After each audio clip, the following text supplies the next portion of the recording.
축구 경기를 보다 보면 이런 장면을 본 적이 있을 것입니다. 팽팽한 경기 끝에 힘겹게 한 골이 들어갑니다. 골이 들어가자 선수들은 기뻐하고 서로 끌어안고 기뻐합니다. 관중 속은 환호로 가득 차며 벤치에서는 안도의 한숨이 터져 나오기 시작합니다. 그런데 바로 그때 중계석에서는 이런 멘트가 나오기 시작합니다. 지금이 가장 위험한 순간입니다. 골을 넣은 팀은 잠시 집중력이 풀리고 수비 라인이 완전히 정비되기 전에 경기가 다시 시작됩니다. 상대팀은 그 틈을 놓지 않습니다. 중앙선에서 바로 킥오프가 시작되고 빠른 패스 몇 번으로 말미암아 바로 쉽게 한 골을 넣는 것입니다. 이런 장면은 실제 경기에서 쉽게 우리가 볼 수가 있습니다. 기쁨이 채 가시기 전에 곧바로 동점골을 내주거나 역전까지 허용하는 장면을 우리는 볼 수가 있는 것입니다. 이것이 축구의 역설입니다. 가장 기뻐해야 하는 순간이 가장 조심해야 하는 순간이 되는 것입니다. 신앙도 정확히 이와 같습니다. 우리는 보통 힘들 때를 위기라고 이야기합니다. 실패했을 때, 무너졌을 때, 아무것도 잘 되지 않을 때가 가장 위험하다고 생각합니다. 그러나 성경을 자세히 보면 사람들이 가장 많이 넘어지는 순간이 고난의 자리보다 은혜를 경험한 직후라는 것을 우리는 발견하게 됩니다. 다윗이 바로 그런 인물이었습니다. 다윗은 수많은 전쟁에서 승리하였습니다. 블레셋을 비롯한 주변 나라들을 차례대로 정복하였고 이스라엘을 안정된 시기로 맞이하게 하였습니다. 왕으로서 더 이상 위협이 없는 말 그대로 승승장구하던 때였습니다. 그런데 사무엘하 11장 말씀을 보면 중요한 표현이 하나 나옵니다. 우리 사무엘하 11장 1절 말씀 함께 읽겠습니다. 같이 읽겠습니다. 그 해가 돌아와 왕들이 출전할 때가 되매 다윗이 요압과 그에게 있는 그의 부하들과 온 이스라엘 군대를 보내니 그들이 암몬 자손을 멸하고 랍발을 에워쌌고 다윗은 예루살렘에 그대로 있더라. 아멘. 승리 이후에 평안이 찾아왔습니다. 큰 전투들이 정리되었다는 안도감이 그들 가운데 만연하였습니다. 그 틈에 다윗은 군대와 함께 전쟁에 나아가야 하는데 나아가지 않고 예루살렘에 남아 있었습니다. 칼과 창 앞에서는 무너지지 않았던 사람이 평안한 순간에 방심하였고 그 방심이 결국 밧세바 사건이라는 큰 죄로 이어지고 마는 것입니다. 다윗이 넘어졌던 이유는 믿음이 없어서가 아니었습니다. 고난을 견디지 못해서도 아니었습니다. 승리 이후에 자신을 점검하지 않았기 때문입니다. 이 장면은 우리에게 분명히 말해주는 것이 있습니다. 사람은 고난 중에 하나님을 찾지만 은혜를 경험한 뒤에는 하나님을 찾기보다 자신을 믿기 쉽다는 것입니다. 그래서 신앙의 위기는 대부분 무너졌을 때가 아니라 잘 되고 있을 때 찾아오는 것입니다. 오늘 우리가 함께 읽은 사도행전 15장도 마찬가지입니다. 초대교회가 큰 위기를 넘기고 복음의 본질을 지켜낸 승리 이후의 이야기가 15장 후반부의 이야기입니다. 임재훈 목사님을 통하여서 우리는 사도행전 15장의 전반부의 이야기를 우리가 함께 들었습니다. 교회가 분열될 뻔한 위기를 지나 성령 안에서 하나 되었습니다. 복음은 더욱더 분명해졌고 성교의 문은 더욱더 넓게 열렸습니다. 그런데 놀랍게도 그 위대한 승리 바로 다음에 또 다른 위기가 찾아오는 것입니다. 이번에는 핍박이 아니라 사람 사이의 갈등의 문제입니다. 교리가 아니라 관계의 문제가 찾아옵니다. 오늘 우리가 함께 읽은 사도행전 15장 후반부의 말씀은 은혜의 절정 이후에 찾아온 인간의 연약함을 숨기지 않고 있습니다.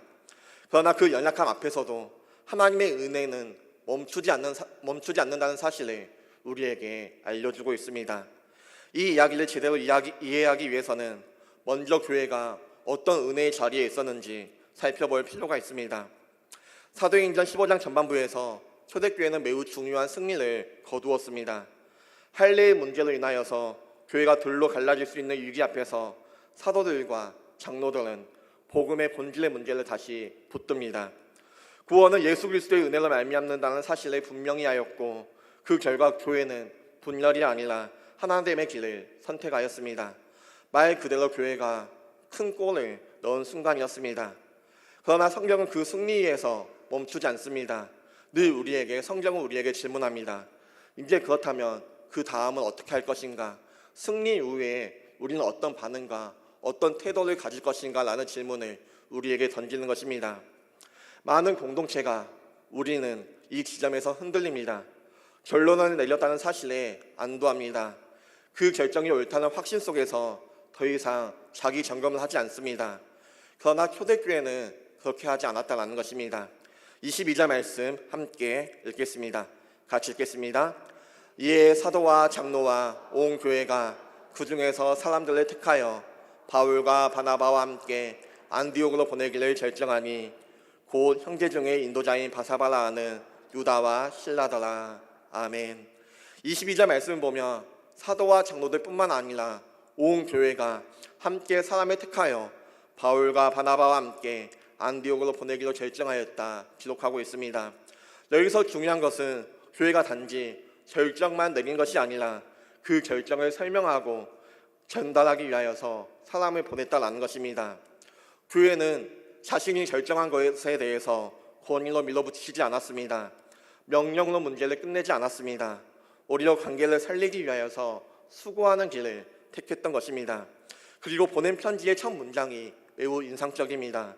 23절 말씀 함께 읽겠습니다. 그 편에 편지를 붙여 이르되 사도와 장로된 형제들은 안디옥과 수리아와 길리기아에 있는 이방인 형제들에게 문안하노라. 아멘.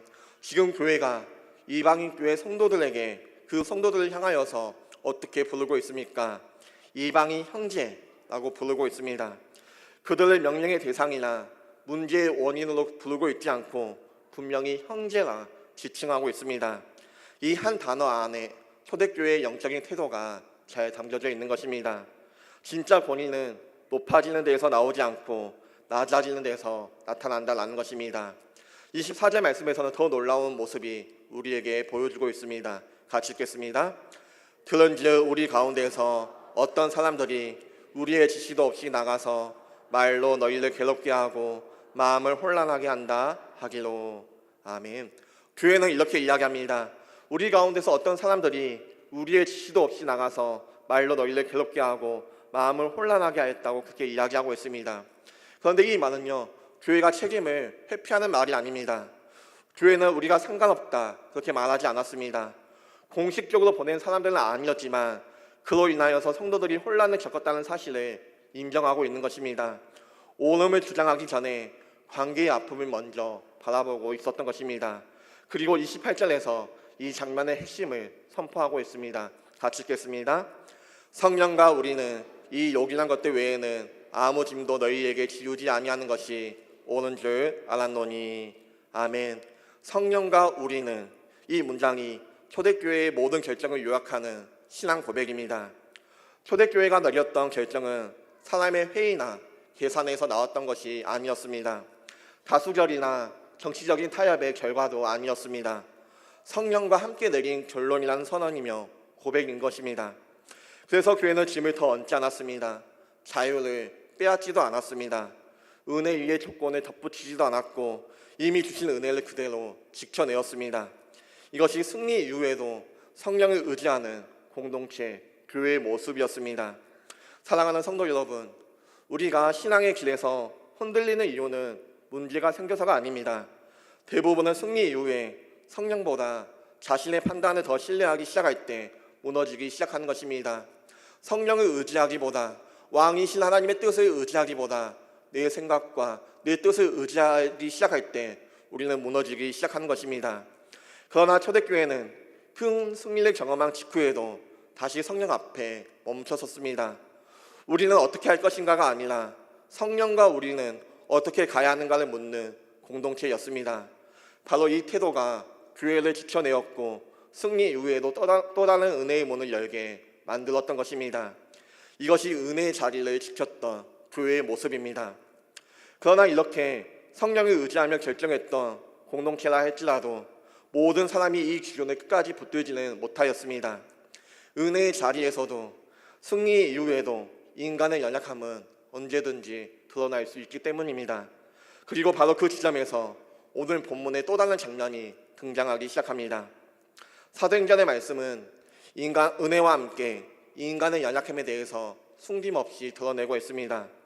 교회는 큰 위기를 넘겼고 복음의 본질을 지켜낸 바로 그 이후에 또다시 시험이 찾아왔고 시험을 겪게 됩니다. 이번에는 교리의 문제가 아니라 사람의 문제였고 신앙의 본질의 문제가 아니라 관계의 문제였습니다.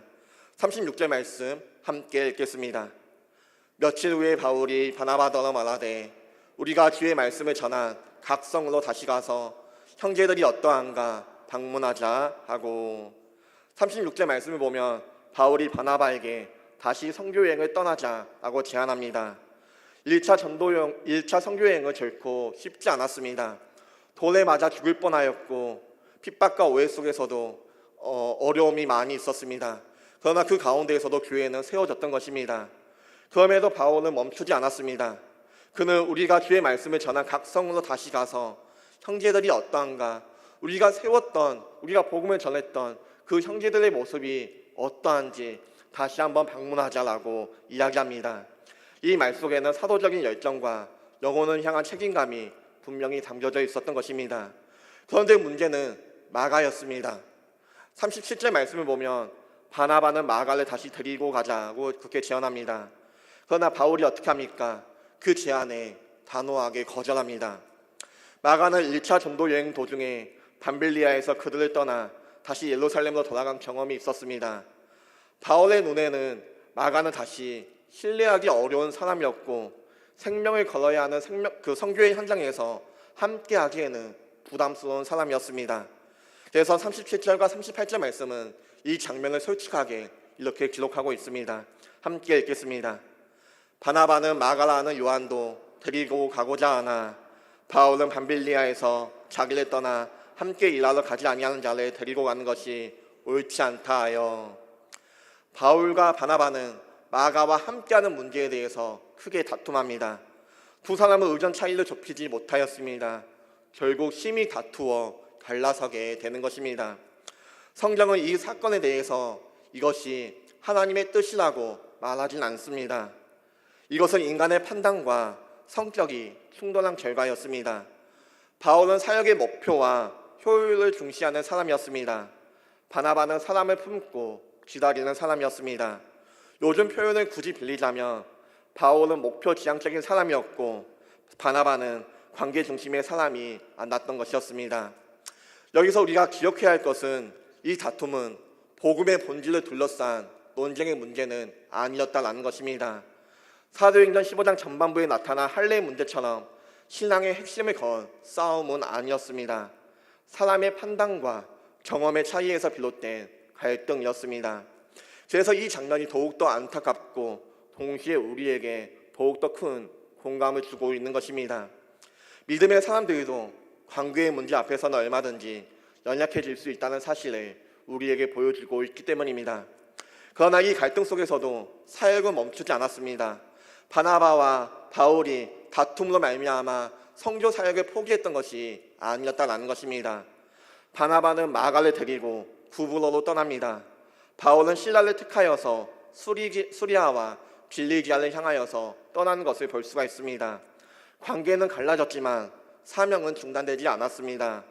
이것은 다툼을 정당화하는 이야기가 아니라 연약함 가운데에서도 하나님께서 어떻게 인하시는지 하나님의 은혜가 멈추지 않는다는 사실을 우리에게 보여주고 있는 것입니다. 특히 실라라는 인물에 우리가 지목할 필요가 있습니다. 실라는 우연히 바울과 함께 길을 떠난 사람이 아니었습니다. 그는 예루살렘 교회가 공식적으로 인정한 지도자였고 앞선 본문에서 성령과 우리는 이라는 고백 속에 함께 서 있던 사람이었습니다. 이것은 중요한 의미를 우리에게 알려주고 있습니다. 바울과 바나바가 갈라섰다고 해서 바울과 바나바가 다툼이 있었다고 해서 사역이 개인의 판단이나 감정으로 흘러간 것이 아니라 여전히 교회의 공적인 인중과 성령의 인도하심 안에서 계속되고 있다는 증거가 되기 때문에 그렇습니다. 사람의 관계는 흔들릴 수 있습니다. 사람과 사람 사이의 관계는 흔들렸지만 하나님의 일은 여전히 교회의 질서와 은혜 안에서 이어지고 있음을 우리에게 보여주고 있습니다. 바울과 실라는 함께 길을 떠나며 복음을 전합니다. 하나님은 이 갈등의 순간에도 은혜를 멈추지 않았던 것입니다. 사랑하는 성도 여러분, 우리는 종종 이렇게 이야기합니다. 저 사람만 아니었다면 더 잘 될 수 있었을 텐데, 저 사람만 아니었다면 내가 더 많은 사역들을 더 훌륭하게 할 수 있었을 텐데. 그러나 하나님은 우리의 판단보다 훨씬 더 크신 분이십니다. 다툼 자체가 하나님의 뜻은 아니지만 그 다툼 속에서도 우리를 향한 하나님의 계획은 결코 멈추지 않는 것입니다. 오히려 그 틈을 사용하셔서 하나님께서는 사람을 세우시고 사역의 지경을 넓히시는 것입니다.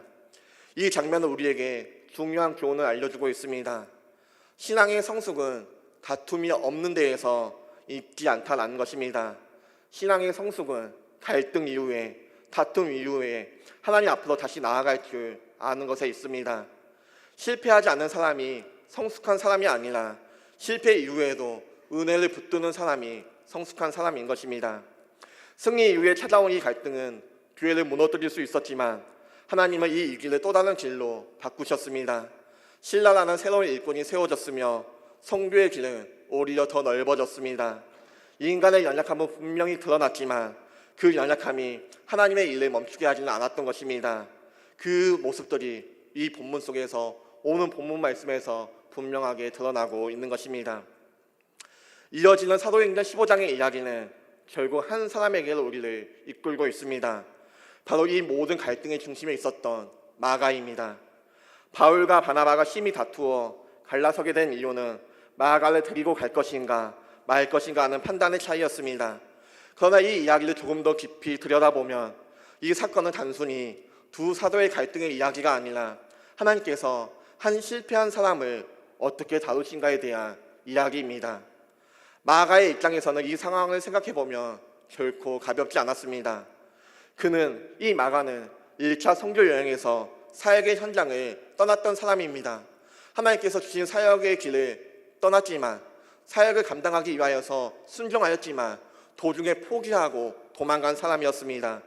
그 이유가 무엇이든, 그 결과가 무엇이든 그는 결과적으로는 끝까지 가지 못한 사람, 중도에 포기한 사람이라는 꼬리표가 늘 마가 가운데 달려 있었을 것입니다.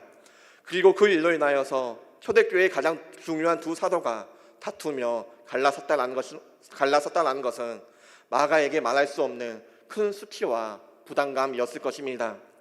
교회 안에서도 마가를 바라보는 시선이 결코 따뜻하지 않았을 것입니다.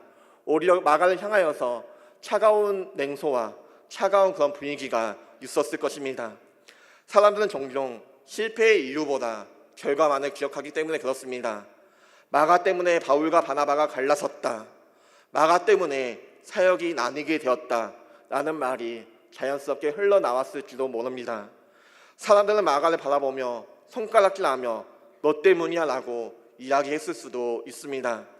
그렇게 마가는 사역의 중심에서 밀려나고 마음 한편에 깊은 상처를 안은 채 신앙의 변두리에 섰을 수도 있습니다. 사실 이 모습이 마가만의 이야기는 아닙니다. 우리도 비슷한 경험을 가지고 살아갑니다. 한 번의 실패, 한 번의 포기, 한 번의 잘못된 선택 때문에 나는 어떤 사람이다 라고 낙인 찍혀버린 순간이 우리에게 있을 것입니다. 나는 원래 끝까지 가지 못한 사람이야. 나는 이 중요한 자리에 어울리지 않는 사람이야. 나는 다시 기회를 받기에 이미 늦었어. 누가 그렇게 말하지 않아도 어느 순간부터 그 말이 우리의 마음 가운데 반복되기 시작합니다. 그리고 그 실패 하나가 우리의 이름 앞에, 내 이름 앞에 붙은 하나의 설명이 됩니다. 실패했던 사람, 문제를 일으켰던 사람, 조심해야 할 사람, 같이 사역을 해서는 안 되는 트러블 메이커. 그렇게 우리는 사역의 중심에서 한 발 물러서고 공동체의 가장자리로 조용히 이동하게 되는 것입니다. 눈에 띄지 않는 자리를 선택하게 되고 더 이상 기대하지 않는 사람이 되는 것입니다. 마가가 서 있던 자리가 바로 그 자리였습니다. 그러나 하나님께서는 이 마가를 실패자로 규정하지 않았습니다. 사도행전 15장의 말씀은 바울과 바나바의 갈등의 이야기처럼 보이지만 사실 하나님께서 이 실패한 하나님의 한 사람을 어떻게 끝까지 책임지시는가를 우리에게 보여주고 있는 말씀이기도 합니다. 실패하였음에도 불구하고, 한 번 넘어졌음에도 불구하고, 한 번 좌절하였음에도 불구하고 하나님의 은혜는 멈추지 않았다는 것을 우리에게 보여주고 있습니다. 바나바는 마가를 포기하지 않았습니다. 하나님께서는 바나바의 그 선택을 통하여서 마가를 다시 빚기 시작하였습니다. 바나바는 이름 그대로 일로의 아들입니다. 그는 사람의 결과로 판단하지 않았고 가능성과 은혜의 시선을 가지고 바라보는 사람이었습니다. 바나바가 마가를 데리고 구부로를 떠난 것은 단순한 동행이 아니라 한 영혼을 살리기 위한 결단이었습니다. 사역의 효율보다 한 사람의 회복을 선택했습니다. 이 선택은 당장의 눈에 띄는 성과를 가져오지 않았을 수도 있습니다. 바울의 사역처럼 역동적인 확장이나 눈에 보이는 열매가 없을 수도 있습니다. 그러나 하나님께서는 이 조용한 회복의 시간을 통하여서 마가의 내면을 깊이 다루고 계셨습니다. 실패를 통하여서 교만을 꺾으셨고 도망쳤던 기억을 통하여서 겸손을 심으셨으며 다시는 쉽게 포기하지 않는 인내를 훈련시켰을 것입니다. 그래서 우리는 성경 말씀을 통하여서 마가를 향한 하나님의 은혜가 멈추지 않고 어떻게 흘러가는지 그 증거를 성경 말씀 우리에게 보여주고 있습니다. 먼저 빌레몬서 1장 24절 말씀 함께 읽겠습니다. 같이 읽겠습니다. 또한 나의 동역자 마가, 아리스다고, 데바, 누가가 무난하느니라. 아멘. 빌레몬서를 보면 한때 데리고 가기 어렵다고 여겼던 마가가 다시 등장합니다. 바울은 더 이상 마가를 향하여서 문제의 인물, 실패하는 인물, 함께하기 어려운 인물이라 이야기하지 않습니다. 지금 바울이 마가를 어떻게 여기고 있습니까? 동역자라고 부르고 있습니다. 그리고 인생의 마지막 순간이 가까웠을 때 바울은 이 마가를 향하여서 이렇게 이야기합니다. 디모데후서 4장 11절 말씀 함께 읽겠습니다. 같이 읽겠습니다. 누가만 나와 함께 있느니라.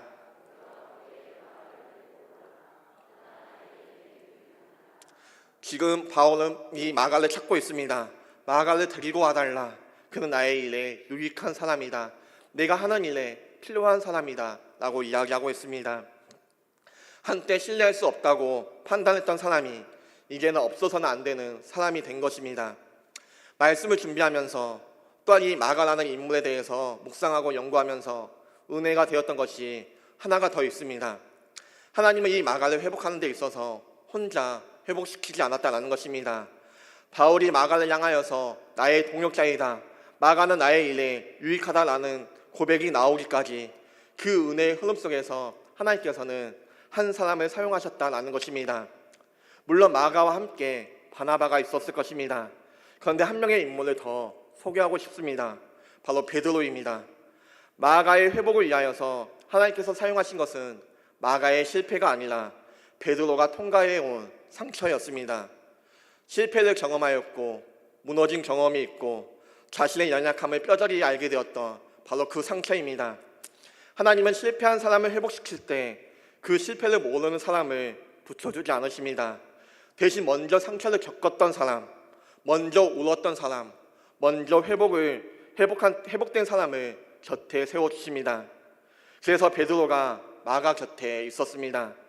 베드로는 예수님의 수제자였지만 예수님을 3번 부인하였습니다. 그 실패 앞에서 통곡했던 사람이었습니다. 그런데 바로 그 자리에서 주님께서는 베드로를 다시 부르셨고 다시 사명을 맡기셨고 다시 사용하셨습니다. 그 은혜를 경험하였던 사람이었기 때문에 베드로는 또 다른 실패자를 경계하지 않을 수 있었습니다. 베드로전서 5장 13절 말씀 함께 읽겠습니다. 같이 읽겠습니다. 택하심을 함께 받은 바벨론에 있는 교회가 너희에게 문안하고 네 아들 마가도 그리하느니라. 아멘. 베드로가 마가를 어떻게 부르고 있습니까? 네 아들 마가 그렇게 부르고 있습니다. 이것은 단순한 애정 표현이 아닙니다. 실패를 통과한 사람이 또 다른 실패자를 정죄하지 않고 품을 수 있게 되었음을 우리에게 보여주고 있는 고백입니다. 베드로는 상처 입은 치유자가 되어 마가를 품었고 그 품 안에서 마가는 다시 걸을 수가 있게 되었던 것입니다. 지난 성구 영신 예배 때 담임 목사님께서 상처가 별이 되기를 라는 제목으로 말씀을 전해주셨습니다. 이 말씀은 상처 자체가 별이 된다는 뜻은 아닙니다. 하나님의 은혜를 통과한 상처가 다른 사람을 비출 수 있게 된다는 뜻이었습니다. 베드로의 상처는 그런 별이 되었습니다. 베드로는 상처 입은 치유자였습니다. 그 상처가 있었기 때문에 베드로는 마가를 밀어내지 않았고 판단하지 않았으며 끝내 포기하지 않았던 것입니다. 하나님은 마가의 실패를 사용하신 것이 아니라 베드로의 회복된 상처를 사용하셔서 마가를 살리셨고 회복시키셨던 것입니다. 그 결과가 기록된 것이 마가복음입니다. 가장 역동적이고 가장 생생하게 예수님의 행적을 전하는 복음서가 실패했다 여겨졌던 한 사람의 손에 기록된 것입니다. 사랑하는 성도 여러분, 우리는 모두는 마가의 이야기를 품고 살아갑니다. 한 번의 실수로 말미암아 자신에 대해서 낙인 찍힐 때가 있습니다. 한 번의 실패로 말미암아 다시는 기회가 없다고 여겨질 때가 있습니다. 그러나 사도행전 15장의 말씀은 우리에게 분명하게 이야기해주고 있습니다.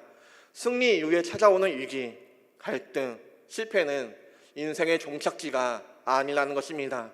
하나님의 손에 다시 붙들릴 기회는 언제든지 우리에게 있다는 것을 알려주고 있습니다. 마가는 넘어졌지만 버려지진 않았습니다. 실패했지만 사명에서 제외되진 않았습니다. 오히려 복음의 역사 속에서 깊이 새겨진 인물이 되었습니다. 이것이 하나님의 은혜입니다. 실패한 사람을 다시 세우시고 실패마저도 복음의 통로로 바꾸시는 하나님의 은혜인 것입니다. 말씀을 마치며 다시 처음의 장면으로 돌아가 보겠습니다. 축구 경기에서 가장 위험한 순간은 골을 넣은 직후라고 이야기하였습니다. 사람은 그 순간 방심하지만 경기는 거기서 끝나지 않습니다. 사도행전 15장의 말씀은 초대교회가 큰 위기를 넘기고 분명한 승리를 경험한 이후의 이야기로 시작합니다. 그러나 그 승리 이후에 관계의 갈등이 찾아오고 사람의 연약함이 드러났으며 실패와 상처가 남았습니다. 그럼에도 불구하고 하나님의 은혜는 멈추지 않았습니다. 사람은 갈라졌지만 길은 나뉘었지만 그 가운데 신라라는 인물이 세워졌습니다. 마가는 회복되었으며 복음은 오히려 더 넓게 퍼져나갑니다. 이것이 오늘 말씀이 우리에게 들려주는 분명한 결론입니다. 사람은 넘어질 수 있지만 은혜는 멈추지 않는다라는 것입니다. 그러므로 위기는 실패의 증거가 아니라 하나님께서 여전히 일하고 계시다는 표지판인 것입니다. 문제가 생겼다고 해서 우리의 삶 가운데, 우리의 인생 가운데 문제가 생겼다고 해서 하나님이 멀어지신 것이 아닙니다. 갈등이 생겼다고 해서 사명이 끝난 것도 아닙니다. 넘어졌다고 해서 하나님이 손을 놓으신 것도 아니라는 것입니다. 중요한 것은 단 하나입니다. 그 은혜 앞에서 우리가 다시 어디에 서 있느냐라는 것입니다. 초대교회는 이렇게 고백합니다. 성령과 우리는. 사랑하는 성도 여러분, 승리 이후에 이 고백을 잊지 마시기 바랍니다. 내가 해냈다가 아니라 성령과 우리는 이라고 고백하시길 바랍니다. 혹시 지금 승리 이후에 찾아온 혼란 가운데 계신 분이 있으십니까? 관계의 갈등 속에서 마음이 무거운 분이 계십니까? 영적으로 지치며 무너졌으며 나는 할 수 없다고 고백하시는 분이 계십니까? 나는 할 수 없다고 내 자신을 향하여서 낙인 찍고 있진 않습니까? 그런데 오늘 본문 말씀을, 오늘 우리에게 주신 말씀을 기억하시기 바랍니다. 은혜는 멈추지 않습니다. 우리를 향한 하나님의 그 은혜는 멈추지 않습니다. 참당 제자 교회를 향한 하나님의 그 은혜는 결코 멈추지 않는다라는 것입니다. 그래서 우리는 다시 일어날 수가 있습니다. 다시 일어나는 것은 우리의 의지가 아니라 멈추지 않는 하나님의 은혜에 대한 응답인 것입니다. 이 시간 그 은혜를 믿으며 다시 주님 앞에 나아갈 수 있는 우리 모두가 되시길 소망합니다. 함께 다시 일어나 찬양하며 고백하며 나아가겠습니다.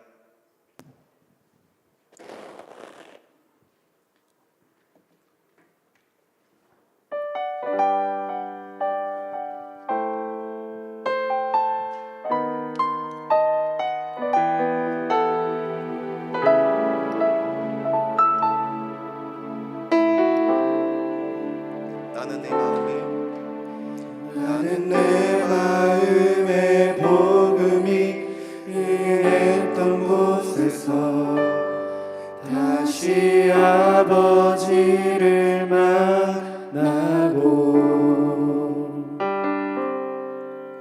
주님 내 마음에 연약한 눈물의 끝에서 또 나를 반겨주시네. 잠깐 생각했던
눈물의 끝에서 또 나를 반겨주시네.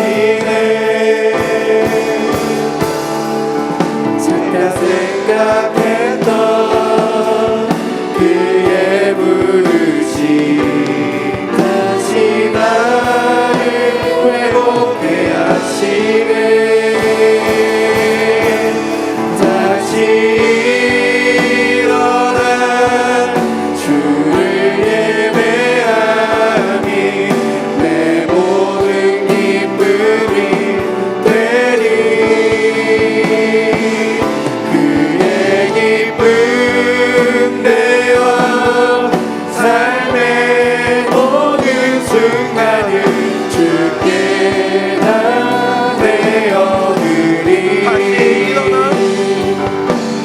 다시 일어나 주를 예배함이 내 모든 기쁨이 되리. 그의 기쁨 되어 삶의 모든 순간을 주께 다 내어드리. 다시 일어나 주를 예배함이 내 모든 기쁨이 되리. 그의 기쁨 되어 삶의 모든 순간을 주께 다 우리 한 번 더 고백하겠습니다. 다시 일어나 다시 일어나 주를 예배함이 내 모든 기쁨이 되리. 그의 기쁨 되어 삶의 모든 순간을 주께 다 내어드리리. 아멘. 우리 방과 함께 다시 일어나자고 함께 고백하며 찬양하였습니다. 이 고백은 내가 강해서가 아니라, 내가 강해서 다시 일어난 것이 아니라 멈추지 않는 하나님의 은혜가 나를 붙들고 있기 때문에 다시 일어난다는 믿음의 고백이었습니다. 이 시간 우리 각자의 자리에서 하나님 앞에 솔직하게 마음을 내려놓고 기도하기 원합니다. 혹시 우리 안에 승리 이후에 찾아온 방심이 있진 않았는지, 관계의 갈등 속에서 마음이 식어버린 부분이 없었는지, 한 번의 실패로 말미암아 스스로 포기해버린 그런 부분은 없었는지 주님 앞에 정직하게 올려드리며 기도합시다. 하나님, 나는 안 된다고 말했던 그 자리에서 은혜는 멈추지 않는다고 말씀하시는 주님의 음성을 다시 듣게 하여 주시니 감사합니다. 지금 이 시간 마갈래 다시 세우셨던 그 은혜가 우리 각 사람의 삶 가운데서도 흐르게 하여 주시옵소서. 넘어졌던 자리에서 상처받았던 관계 속에서도 다시 시작할 힘이 없다고 느꼈던 그 자리에서 성령께서 우리를 다시 일으켜 주시도록 기도합시다. 특별히 우리 교회 안의 갈등과 오해들, 말하지 못했던 상처와 멀어졌던 마음들 주님의 은혜로 다시 묶어주시기를 간구합시다.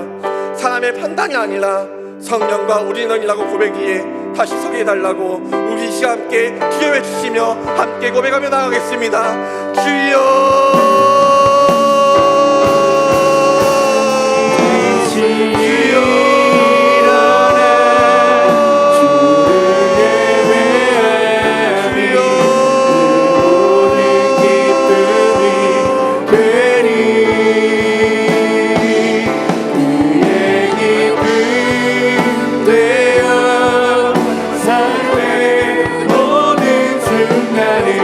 주께 다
기쁨이 되리